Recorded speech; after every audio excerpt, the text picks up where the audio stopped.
তুমি যতই আধুনিক রান্না করো না কেন, মা ঠাকুমাদের সেই পুরনো রেসিপির স্বাদই আলাদা। মা এই রান্নাটা শিখেছিল আমার দিদুনের থেকে। প্রথমে শশাটা ভালো করে ধুয়ে এভাবে ডুমো ডুমো করে কেটে নিয়েছিল। খুব কচি শশা নিলে এই রেসিপিটা হবে না। রান্নাটা করার জন্য মা নিয়ে নিয়েছিল এখানে পোস্ত বাটা, কাঁচা লঙ্কা আর ডাল বাটা। ডাল বাটাটার মধ্যে হলুদ, লবণ আর লঙ্কার গুঁড়ো দিয়ে এভাবে বড়ার মতো ভেজে নিল। হালকা একটু লাল লাল করে ভেজে নেবে, খুব কড়া করে মা ভাজেনি এটা, মোটামুটি লাল করে ভেজে নিয়ে তুলে রাখলো। তারপরে কড়াইয়ে তেলের মধ্যে কালো জিরা আর লঙ্কা ফোড়ন দিয়ে শশাটাকে দিয়ে দিল, দিয়ে হালকা নেড়ে চেড়ে ভেজে নিল।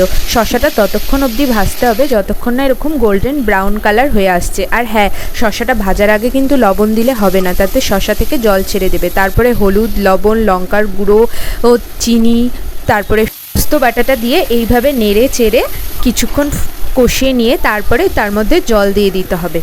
তারপরে জল দিয়ে মা এটাকে কিছুক্ষণ ঢাকা দিয়ে ফুটিয়ে নিয়েছিল।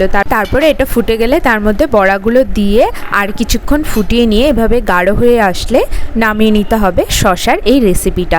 তো এই রেসিপিটা গরম ভাতের সাথে খেতে খুবই ভালো লাগে। তোমরাও ট্রাই করো আর জানিও কেমন হলো।